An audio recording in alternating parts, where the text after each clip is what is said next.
Good afternoon. Hello, everyone. Welcome to THFC Till I Die, your home of Tottenham, past, present, and Philip doing cartwheels future. Yeah, well, we're bored. Philip's bored. Philip is really bored. He was telling me today he was that bored he's taken up knitting because there's no Tottenham. And that's Yeah, how bored I know. Mr. Brady is. I mean, he's ridiculous. I mean, he was telling me, do you want a jumper for Christmas Day? I'm knitting one now. Yeah, I don't know. Anyway, good evening. Firstly, I want to thank everyone for your kind messages and support as well. For myself, Derval really appreciates all the messages she's got. Not as many of you know, Derval was taken ill on Tuesday evening with a heart attack. She's now today in Waterford having an angiogram done, so I'll know more later tonight. Fingers crossed she'll be home tomorrow to rest and recuperate. But yeah, all your kind words. She wanted me to pass on her thanks, and she's really grateful. And thank you all very much indeed. So just wanted to get that out of the way first. And Philip, how are you, sir? Yeah, I just like to wish the Oval all the best now. Mm. Hopefully she comes home tonight now and gets a lot of TLC from you, Dermot. Yeah, Keep you busy I've in the got my kitchen. list ready. I've got I my. bet you. I bet I've you. done it. Did she not give you? Did she not give you one before she left? No. No, I've done it all before, Philip. I've been. This is her fourth heart attack now in 6 years. Oh boy. Oh, well, hopefully she'll Yeah, be all so right. She'll be I'm all well right. used to it now. No, Yeah. her grandfather suffers very badly with his heart, and we were talking about it earlier, Philip, about skipping Yeah, that's right. generations. That's right. That's right. I Yeah, just wanted to say one thing also. We were talking about it earlier, me and Philip, about the health service over here, and I know how bad the health service is in the UK as well. And what opened my eyes is that Derbyl went in with a heart. She has a troponin test, which takes the level of your heart, whatever. There's something in your blood that spikes. Now, the ECG came back fine. But between one troponin test and the second was nearly 12 to 14 hours. She was 20 hours on a hospital, on a bed in A&E, left with her heart. 20 hours on this corridor. Now, I'm being a little bit, I think there's going to be a lot of people a lot worse off. You're going to say, well, yes, there are, but if you're going with your heart, that could kill you.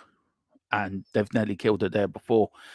I was telling you, Philip, wasn't I, about a 90-year-old man left just in a chair for yeah, 24 hours nearly. A yeah. 90-year-old man. I mean, our health Yeah. service over here, Philip, before we get talking football and everything, is atrocious.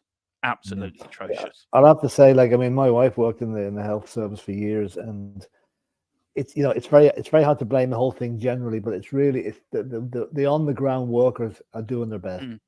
Oh, yeah. It's a management level and above and a Mm. board level. That's where the problems arise, where the bad decisions are made, where the money isn't allocated where it should be, where the waste of food and equipment and stuff on a Mm. daily basis is absolutely shameful. So, like, my hat's off to the guys that work, and I know people that come home from work now and they're literally mentally and physically exhausted after days Mm. working in HSE. So, hats off to them, and a big kick in the arse to the management. Yeah, I big up to the nurses and doctors. Look, some of them are, some nurses and doctors are, especially in Wexford Hospital, Philip, are, how can I put it politely? You're Well, surprised I they're wouldn't there. say anything just in case they're listening. But most You of might them, be better off majority, not saying anything, David. yeah, but majority of them, are brilliant. And also, our thoughts and prayers go out to the people in the Gaza Strip as well at the moment, Oh the yeah, Palestine yeah. It's people out there. horrible Look, situation. No, the I'm going to electricity is say, switched off in yeah, hospitals. I'm going to say Yeah, this now, and I'm probably going to get a lot of criticism from, but this is my belief. What Hamas did to Israel was wrong, and what Israel's doing to the Palestinians is wrong. yeah, Look, yeah, you can separate the two.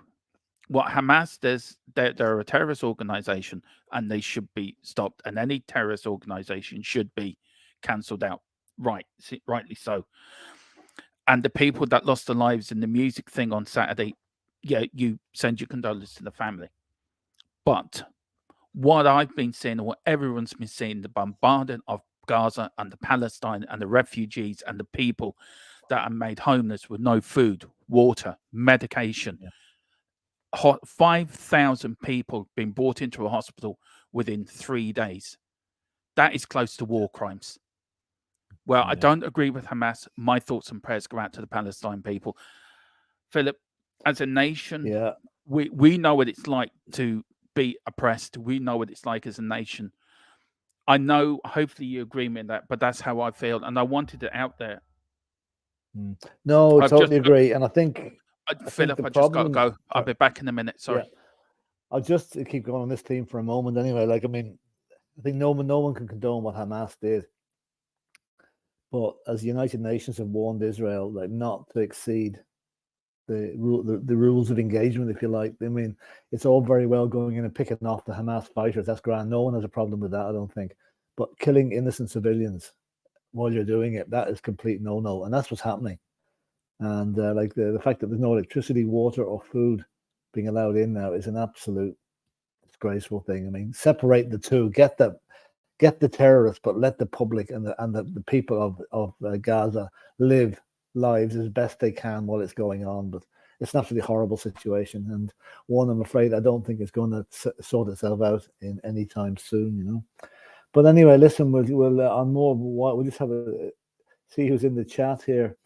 Greg Silentin saying, good afternoon, both. Sorry to hear about the health issues. I'm wishing her a speedy recovery. Yep, we'll see that now when he comes back. Yeah, hopefully now she's good. And Chris Welsh saying, hi, Chris. Afternoon, lads. Hope you're well. Massive speedy recovery to your missus. Yeah, thanks, Chris. And this is an also from Chris about the my thoughts on what's innocent Israeli and Palestine. Yeah, that's the problem in war. I mean, it happens in every single war there has ever been. Innocent people get caught up and killed. And it's just something, it's happened in the Second World War in England with the Blitz, and that it's happened in Germany with the bombing campaign.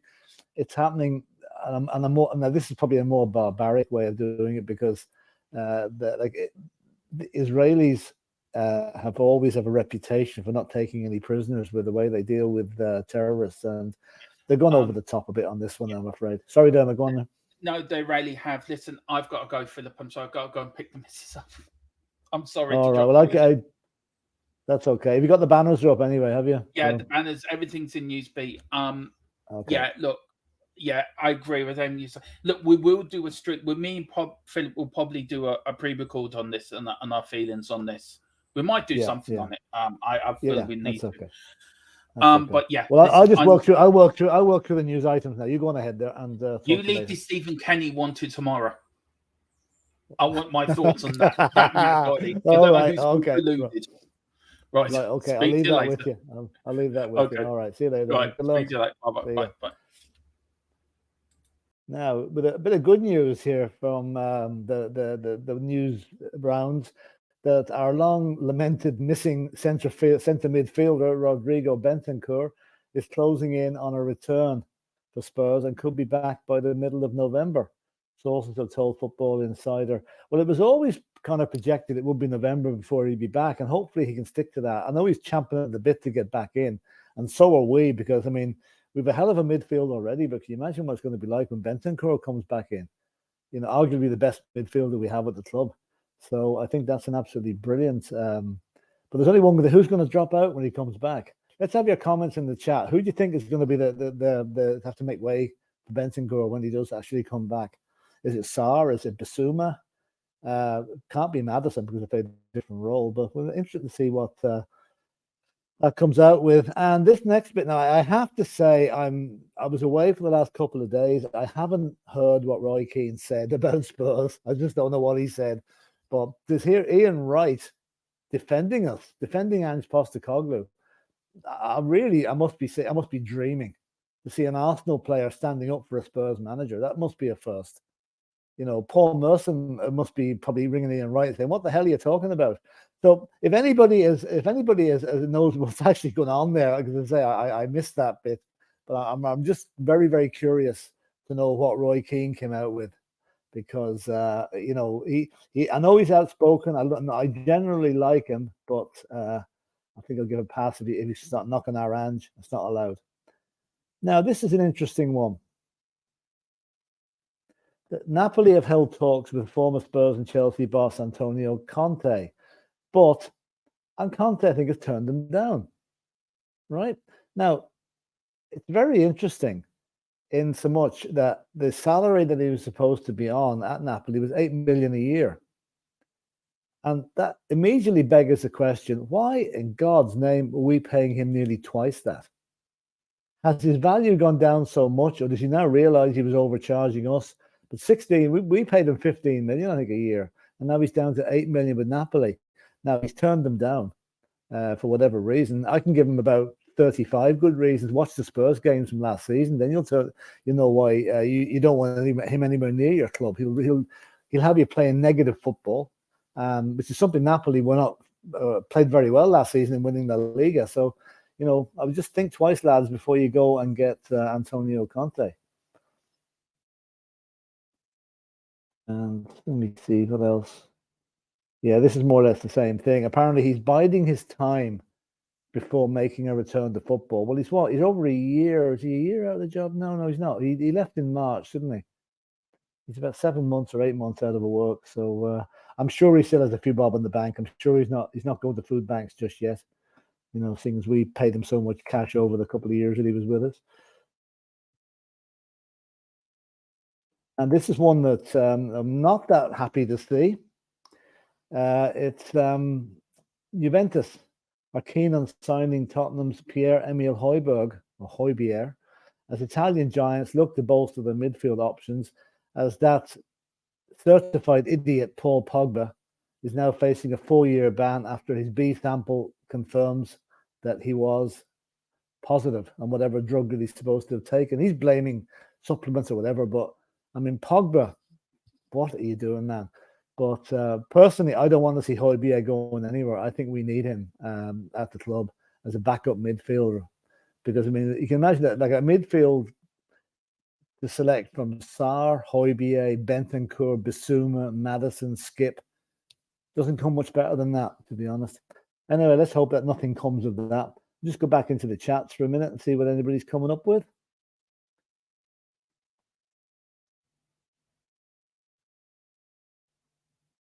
And Chris is saying here again, I'm not taking sides. Same with Russia and Ukraine. Innocent people get killed. Yeah, that's true. Probably less so in Russia and Ukraine. I know there are civilians who get killed, but I think that absolute slaughter in Gaza is going to top that in no time at all, And Paul Brown is saying, Eden and Dermot and Philip, aside what's happening in the world, hopefully all's well with us. Yeah, well, Dermot's away to collect the missus now, so hopefully she's had her test and everything is okay. He wasn't expecting her to get out till tomorrow, so And Chris Welch saying Bentancur being forgotten about by neutrals, another massive player to come back. Yeah, we haven't forgotten about him. I mean, he's an absolutely immense player. Even technically, he's the best midfielder at the club, I think. I just hope that the injury hasn't taken away any of his. A big injury you don't come back quite the player that you were whenever you had the injury. And it was in that game against Leicester that we lost 4-1. In fact, he scored the first goal, then got injured, and then we lost. I mean, losing 4-1 to Leicester, that was a bit of an embarrassment. It's one of the games that cost us Europe. And but anyway, let's hope he's back very, very soon. And Greg Slint is saying Ian Wright is one of the few Woolwich players I actually like and respect. I don't know, can I ever go that far with any Arsenal player, to be honest. Although I watched him on Match of the Day the other night there. They were trying. I think they were trying to rise him to say something good about Spurs. I think the best he could come up with was no comment, I think, but fair dues to him if he defended us against Roy Keane. And Chris is saying, I think Conte could replace Jose at Roma. Wouldn't that be good? Wouldn't that be ironic if Jose left? I did hear Mourinho's on a very, very thin ice at Roma for whatever reason. I mean, as he said something, as he did something, God knows with that fella, he's alone to himself. But again, I just warn Roma to go and watch Spurs games from last season before you appoint anybody like Conte to your job, And I presume this is from Dermot, saying big up guys and come on you Spurs. Yeah. And Chris is saying something that we'll all totally agree with this, that Pogba's football career has been everything but overrated. Yeah, he's a legend in his own lunchtime. I'd say apart from Ibrahimovic Ibrahimovic had such a high opinion of himself. He thought he was the best thing ever. I think Pogba's not too far behind with his own opinion of himself. But now, like, what age is he? 28, 29, 4-year ban. Not going to be easy to come back from that, you know. So we'll see how that one pans out. Let's go back to the banners here in a minute and see what else we've got. We've done that one. And yeah, Daniel Levy's role at Tottenham. It's going to change a bit now. We've appointed this Lang fella as a director, not sort of technical director. He was with Aston Villa, and he's starting on the 1st of November. Now, I was trying to read up his role there, but unfortunately, I picked an ad in one of these subscription-only Twitter feeds that when you get 5 lines down, they tell you to buy your subscription before you can read the rest of it. So I didn't do that. Scott Munn, as we know, has started already at the club. Quite who the other one is now, I'm probably missing something here, but I think all of us would be quite glad that if those 2 lads would keep Daniel Levy away from the footballing side as much as possible. Let the people that know about football decide which players are coming to the club, not him. All we want him to do is to sign the checks and not to crib about them. Pay up whatever it needs to be paid, because the signings we make in January, if we're still in the top 3 or top 4 come January, the signings he makes then will quantify whether we're a serious title threat or not. Like, I think we'll all agree we need another centre back just to cover the 2 lads who have done. Like Romero and Van de Ven have been a revelation. I don't think anybody could expect them to slot in, well, especially Van de Ven. But the guy's pace is frightening. I've seen some videos of him where he gives a forward a 3 or 4 yard start, and he's there and he's waiting, having a cup of tea, waiting for them when they get to the ball. He's incredible. And Romero seems to be reacting a little bit. Romero isn't the raw meat eating centre back that we had last season. He actually cooks his meat now before he eats it. So he's not just as petulant and as inclined to jump in 2-footed tackles like he used to. He's still going to get the odd booking and everything, but as Lionel Messi calls him the best central back in the world at the moment, and I'm not going to disagree with that. But the partnership we have there is brilliant. But we're now in an international break where a majority of the Spurs squad, 10 of the starters last Saturday, are now away on international duty. And you know, being Spursy, something's going to happen to some of them. They're going to get injured in some ridiculous friendly match. Jurgen Klinsmann said he's not going to rest Sonny for the Korea's game, even though they are friendlies, which I find a bit ridiculous. You know, I mean, players should be coming back fresh and well after these international breaks. And I hope that God they all do. And I think the one good thing about the next match for Spurs is we don't play till Monday night, which means that the players are all back on Thursday. We've got those extra couple of days to get, you know, ready for the game and be relaxed and more not quite as tired as they would be if we were playing on Saturday. So hopefully now that's what happens. And as I said, the boys that know about football do the signings and do the negotiations for the players that we can get. Because let's face it, last June, if you ask a lot of players, do you want to go to Tottenham? They'd probably say, nah, not going there. They're going nowhere.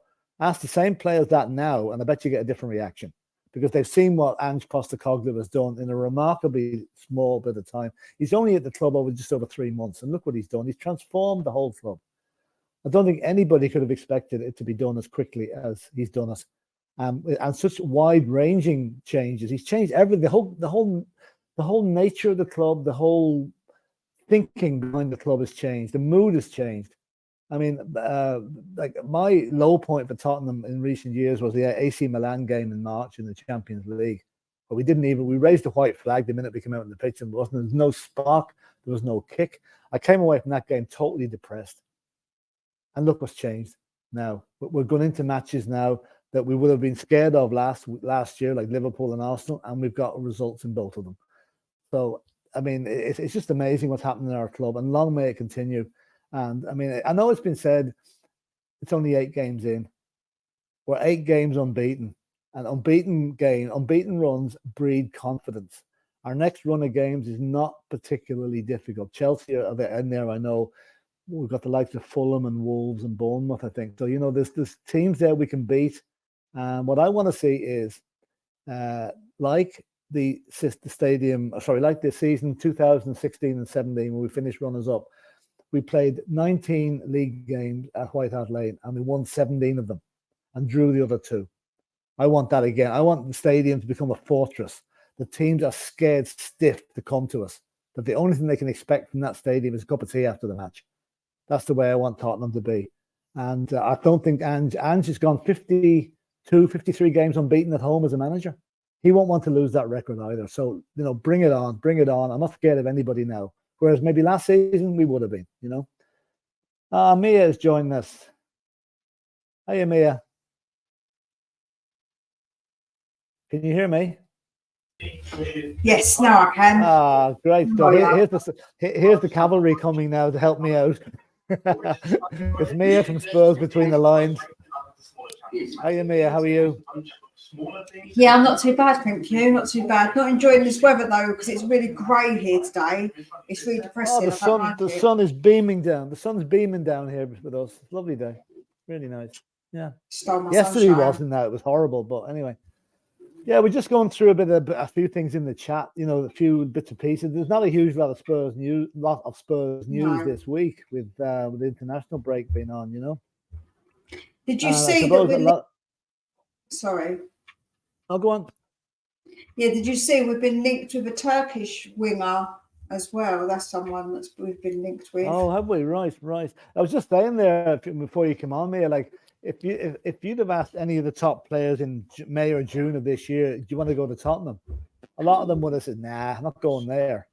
Now you ask the same player, different reaction because they've seen what's happening at the club, So, yeah. I mean, the better the player we're linked at, the better chances we have of finishing as high in that league as possible, And I know I don't think we're going to win the league. I think that's way beyond us. But I do think that we are the most entertaining team in the Premiership at the moment, bar Brighton maybe. Although Brighton have had a few sticky results lately, which we haven't had. So So anyway, have you heard anything on the grapevine, Mia, about what did Roy Keane say about Spurs? I missed that, but apparently Ian Wright defended us. Oh, I didn't see. I actually heard a little bit about it. But what I will say is Ian Wright is one of my favourite pundits, and he has been for a long time. I've always said it, and I always find his analysis very, very fair. He's a very fair guy. And I think that's why I like him so much, because when he speaks about Tottenham or any other team, he won't just give him his opinion because he's an Arsenal supporter. He won't just give it from an Arsenal perspective. He actually is genuine about what he believes. And I really like Ian Wright. I always have done. I always think there's something really nice about him. I think that if he stuck up for us, that's because he truly believes in it. He believes that because they were talking about the pressure, weren't they? Something about how they were arguing over if Ange had any pressure when he come to Tottenham, and if he's under pressure now. Yeah. Basically, it was them saying that Ange wasn't under any pressure, and I think Ian Wright was saying, "Well, there is a bit of pressure." I think he was sort of sticking up and saying, "Well, there is that bit of pressure," but I think for me, there was a bit of pressure because he come in after Conte. There was a big mess, and he gets seen as just this Aussie manager. So I think there was pressure, just like when he went to Celtic and people doubted him. So yeah, they did. And it took him 3 months. 3 months to get going at Celtic. Do you know what? Right, it's funny because somebody in my comments on an old video that I did about Postecoglou and said, I'm watching everybody's opinions when Postecoglou first got appointed to see what their opinion was then compared to what it is now. Yeah. And I actually forgot a little bit what I said. So I rewatched it. I don't normally rewatch my videos, but I rewatched it to see what I said. And I was saying people should diss him. I was saying that we've got to give this guy a chance, that I'm positive that he's going to play good football. And I was like, I'm really pleased with my opinion on that one because I proved to be right. So all the people that doubted him, actually from the get-go, I was very positive about Postecoglou, to be fair. Yeah, same here, because I'd seen what he did at Celtic. I watched a lot of Celtic matches last season.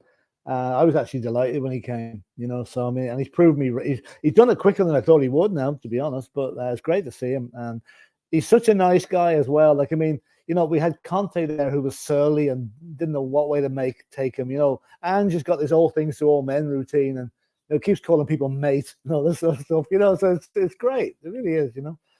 But here's an interesting question. Interesting question from a Liverpool fan, Mia. Right? What's your opinion of Daniel Levy?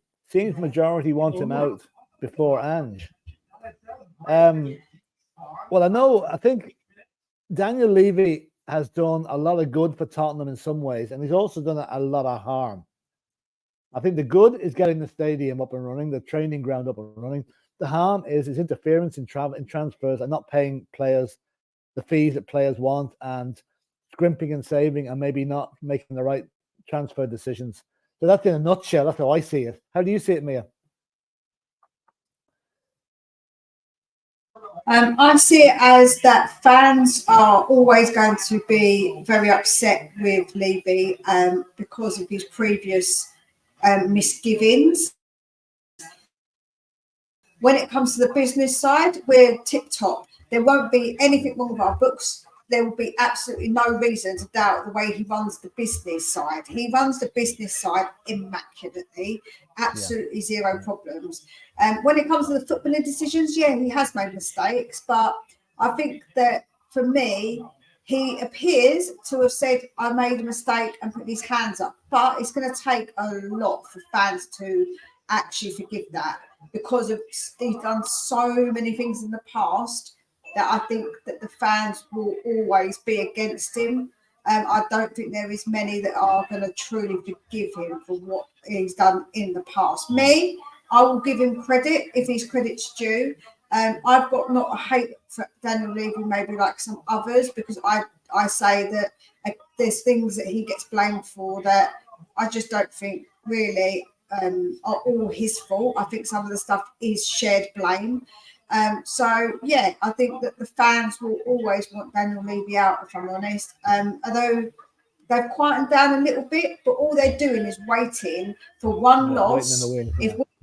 When we lose, that's it. They're gonna start again. It's all Daniel Levy's fault. However, what I would say is you've got to be consistent in my eyes, Philip, and to Chris, because if you think that it's all Daniel Levy's fault for one game, why didn't you give him praise for the 8 games that we won? Do you know what I'm saying? It's not consistent. So you wait for one game and then you blame Daniel Levy, but what about the 8 games that we've already won? If we lose the next one, for instance, touch wood, we don't. But you know what I'm saying? So I think it's a lack of consistency with their argument sometimes as well. I'm a bit like, I don't get it. And probably why people see me as a Levy inner or a Levy lover. But it isn't. It's just I like to be consistent with my argument. Yeah. I think we made a comment earlier there. I think the 2 new appointments, or maybe more, that have come in, Scott Munn and this Johan Lang fella, are going to further distance Daniel from the footballing decisions at the club, which will probably be a good thing for it. I mean, as you say, he runs the place. Like, I mean, any tax inspector going to do the Tottenham books is not going to come out any richer. The books, everything will be spot on.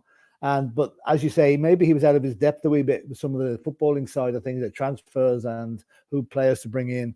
So maybe he's been sidetracked on that one now, and he can stick to what he's good at. But as you say, he's only as good as his last win, his last defeat. If we get beaten at home by Fulham on Monday week, I'm sure there'll be mumblings and groanings outside the ground after the match against him, you know. But give him credit.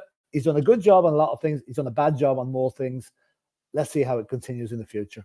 So that's all we can say. Yeah, do you know what I will say as well, Philip, is that I'm always hopeful. I always try and hold out hope. And if things go right, like I will say, props to Daniel Levy and the team. Do you know what I'm saying? You can't say that everything goes wrong that's Daniel Levy and everything that goes right is luck or the managers. Do you know what I mean? Like, you have to be fair again in your assessment. So far, so good. He got the appointment, it appears, with Ange correctly. If we work out with this Johan Lange, if that works out, do you know what I mean? That's another good side, a good thing. Scott Munn, that could be, if it works out, then, you know, that's what you've got to look at and balance the book, balance it and be fair is what I would say. Yeah, I think actually the third appointment I just remember what it was. It appears that the Don Paratici is now staying on as a consultant with the club, which means he's always going to be there. And I mean, let's give that guy credit. he has more or less built the team we have at the minute. They're mostly his signings or mostly his recommendations. So I think we've pretty much revolutionized that side of the club in recent months. Like the chief scout has gone. Remember the previous technical director, he's gone as well, and it's been replaced now by maybe Ange has something to do with that. I don't know, but it appears to be nearly been a clean sweep at the top of the club from at senior management level, from the boardroom down to the manager. So it can only be good for the club if these guys gel, as you say. If they work out, happy days. If they don't, well, it was worth a try. But I think with the manager, this was last chance saloon. After Conte, if Levy didn't get this one right, I don't think there'd be any hiding place for him. I don't think anybody would be supporting him, you know. But he appears to have got it right so far. So that's that. And just to go on, and this is Chris commenting again. I mean, this is I think we all feel this way. I hate these weeks. I literally hate them. It's depressing because the international break, having to watch England negative England fan here. See, you're not a fan of Gareth Southgate, I take it. No, I don't think many people are now. I think people are losing their patience because it's like watching Conte ball. So we've gone from having Conte ball to international break having Conte ball. Now we've got Ange. We're a bit like, oh, I don't want to watch Conte ball in the international break. And also you're worried every time any player goes near our players, you're like, oh, I know. Please don't hurt them. That's my worry. We've 10 of that team that played on Saturday away on international duty, and God knows how many of the subs. So it's a worry, you know. The more you have away, I'd love.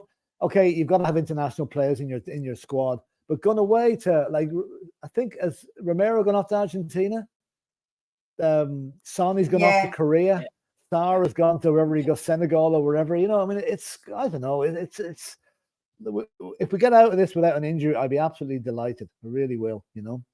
And this is the question everyone's asking. But not everyone's asking. No one thought Leicester would win the title. To be fair, that's true. That's true. I still can't quite figure out how that happened. It was when Man City weren't at their pomp and ceremony as they are now. You know, at that stage, that was pre Pep, wasn't it? In those days, Pep hadn't arrived. Yeah. So you know, but you never know. I mean, lightning might strike twice. Never know. And Chris Welsh also saying, Chris, you're a great man for the comments. Keep them coming. I mean, Chris is a Liverpool fan, Mia, so, you know, but he's absolutely fair down the middle. There's no bias towards anyone else. So fair dues to him. I know. He comes into my chat. He subscribes to me, and he's a really decent guy with his opinions as well, like you say. He's very good. He is. He said, I don't like blaming owners for failures on the pitch. They don't play on the pitch. They don't pick the team. Unless you're Todd Bowley. Yeah, that's true. I think Levy done great things, but also done bad things. Yeah, that's pretty much summed it up, you know. I mean, I don't think he ever went quite as far as Todd Bowley, who I think must be an absolute, like, I always call Chelsea Billy Smart Circus, and he's the ringleader. You know, he just goes too far into interfering in the team matters. And I hope Pochettino can handle him. No, in a way I don't, because I'm not forgiving Poch for going to Chelsea. I'm sorry. I wouldn't cry a tear. Go be good. Yeah, so do I. I wouldn't cry a tear for him if he got sacked. Okay, maybe he's starting to get things together a bit now, but he should never have gone there. I mean, that is just sacrilege for a Spurs fan to go and manage Chelsea. And Chris Wells again, Southgate should have been sacked after the Qatar World Cup. 3 strikes and you're out. He had luck at the draw in the last 3 tournaments and failed. He's 4-leaf clover boy, baffling how he's still in the job. Yeah, I mean, maybe I'm not being biased here, but this is an outsider's comment. England always seem to get fairly decent draws in these competitions, whether it's the qualifying rounds or whatever. You know, they seem to be playing a lot of the lower teams, and I think they're playing Australia in a friendly now tomorrow, aren't they? On Saturday. Are. And who's the qualifying game against then? Is there a game coming up next week in the actual? That'll test them. That'll test them. Yeah, I think it is Italy actually. Yeah, that will test them. You know. And like it's interesting that you can compare the Irish situation and the English one. Neither of us want our manager in place. Yeah, they're still there, you know. Well, and this is from Chris again. FA only want yes men. The FA couldn't sit at the backsides on chairs most of the time. Supposed to be independent regulator of football. By the way, great job so far. Yeah. I think the FA. I don't know the mechanics of who works in the FA or who Southgate knows or who doesn't. But I don't think it's anybody would disagree if I said that he's not the best man for the job. The type of football you play is not entertaining. You know, can you imagine, Mia, if you put Ange in charge of that England team, what they do? Wow. If he was in charge, we would be playing just some beautiful football, and I think we'd go far in the tournaments as well. We've got such good players at England. We've got some absolutely fabulous players that he doesn't play. It's just crazy. He plays Maddison out of position. He should be behind Harry Kane, feeding Harry Kane. Imagine. That's what we said we could have had at Spurs. We could have that for England. Yet we don't do it. And then we've got Saka. And then we'd have, I think we'd have who? Oh God, his name now on the other side. That would be a dangerous attack. Do you know what I'm saying? That would be a vicious attack. But he doesn't do that. I don't know. Why play players out of position? You play to their strength. You play where they're comfortable. And I don't understand that at all. And this is from Dermot. I think he's saying Man City are very beatable. At the moment, they are. They're a very strange team to watch at the minute. Like I tried to watch the Arsenal City game on Sunday. I nearly fell asleep. I mean, it was so boring. And I wasn't happy to see Arsenal win that game. But the only problem with City is when they get Rodri back, when they get De Bruyne back, they are going to be a force again. And I don't think anybody's going to bet against them actually winning the league again. But at the moment, it's just a pity we're not playing them now. I think we're playing them in November. But they might be back to their best at that stage, and that could be a bit of a worry. I think. I wonder who put. Sorry, go on, Mia. Yeah, I think that you've got to keep in mind that they have got players out.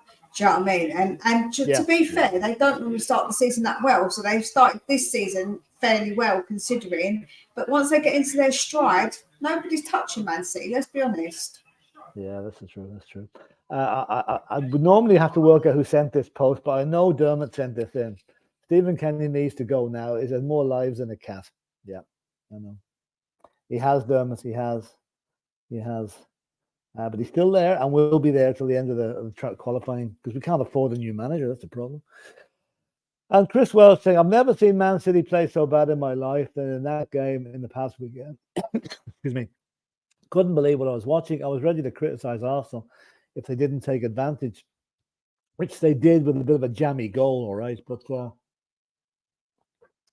no, Man City will get better. I mean, that's a temporary blip for them. And actually, I just want to talk about last weekend.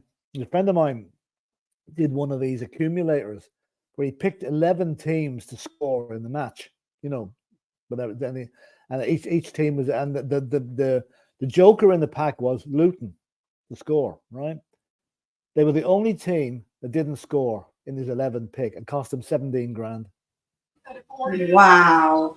17 grand he would have won. Whatever way the odds were stacking up, and Luton were one of the high percentage ones. So he wasn't too pleased. And also the same guy is a Liverpool fan.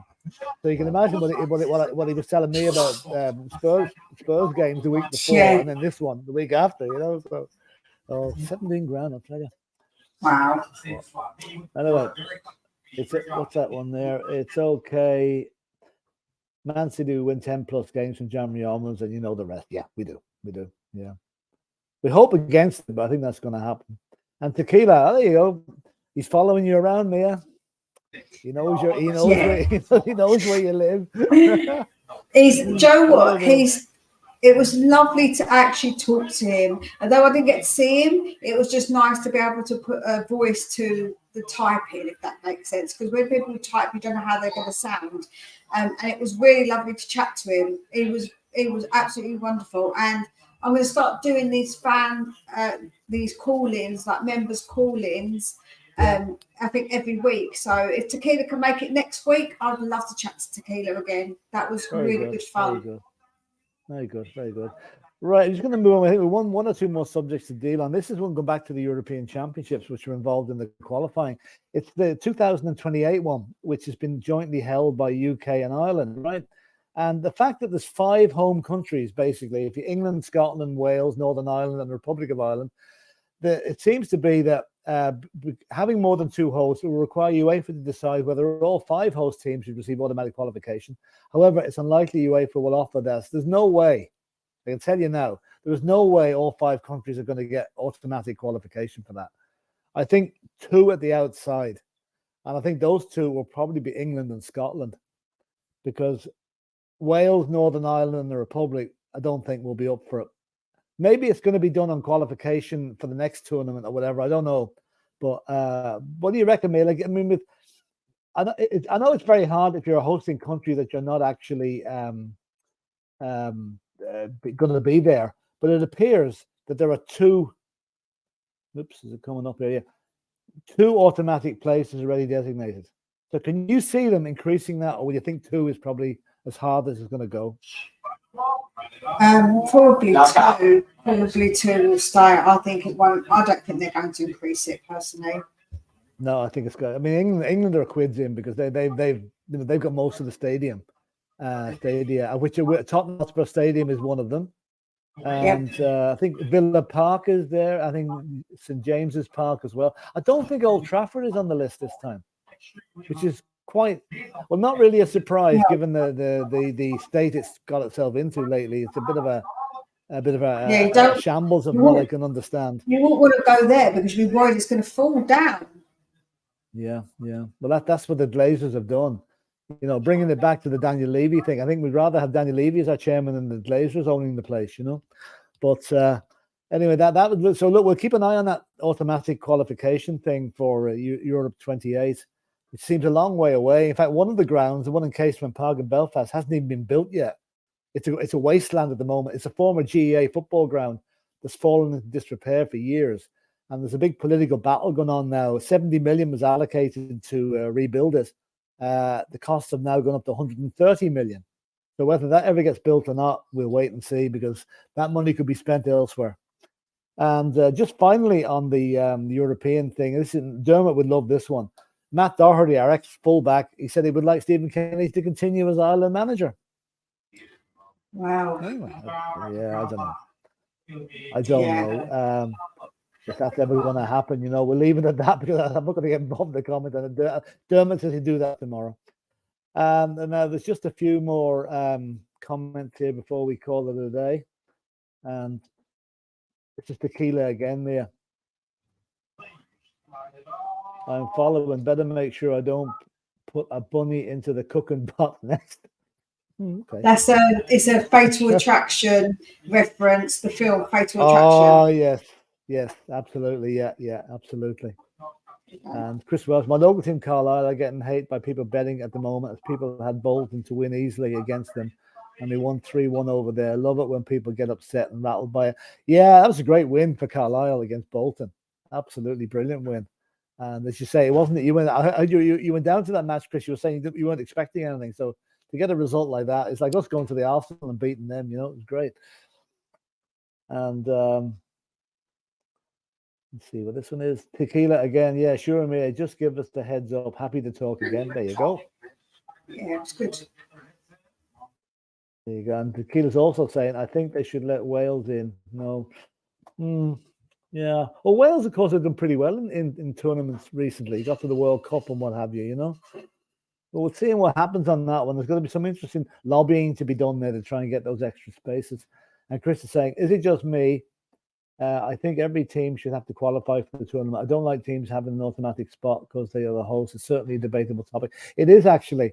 And I'd say it's one that's going to be talked about a lot over the next few months. It's always been the case where the hosts get there, but when there's 5 hosts, it becomes really, really tricky. So we'll see what happens there. We're not going to let the Irish in. Stuff the Irish. Oh, no. Dangerous territory. Dangerous territory. Listen, whoever gets picked, there's always going to be an upset, right? Whoever does get if it only remains as 2 spots, someone's going to get upset by it. Oh yeah, absolutely. You know, but we'll see now what happens. By the way, give notice now. Ireland could be closed down from Sunday for a week if we beat the All Blacks on Saturday in the rugby. You know, so that's it. Wait till I just see. I bet me. Can you I just have to take this call. I'll be back to you. Yeah, no worries.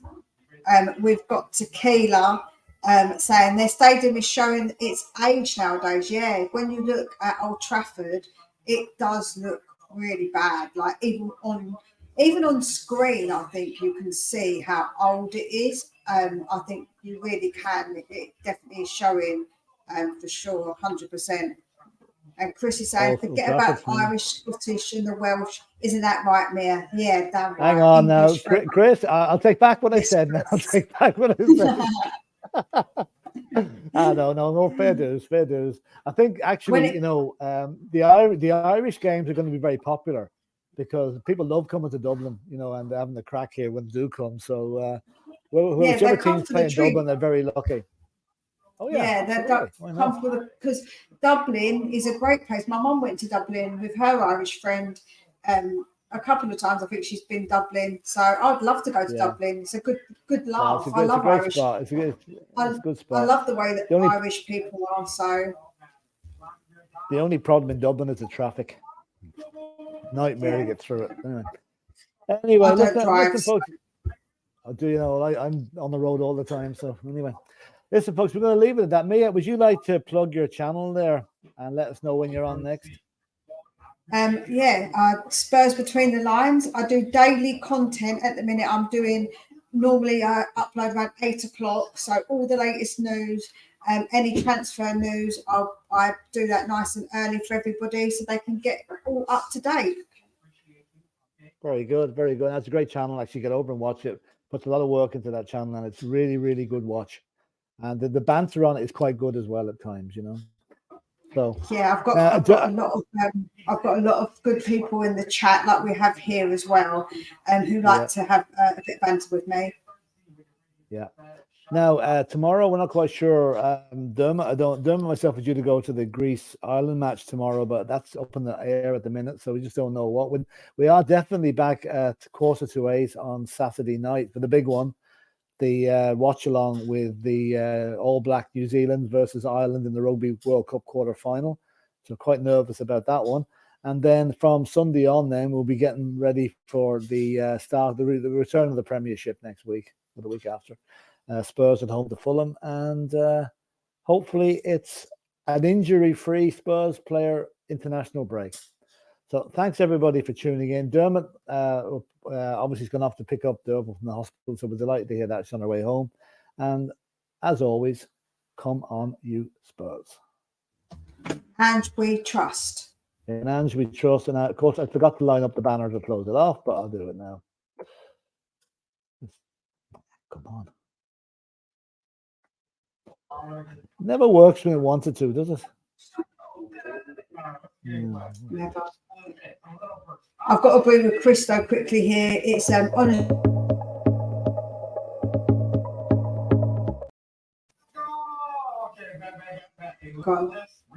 Say it again. I was going to say I agree with Chris quickly about how lovely people Irish, Scottish, and Welsh people are. Even though they do have problems, we fail in tournaments, but lovely people. Absolutely. And with that.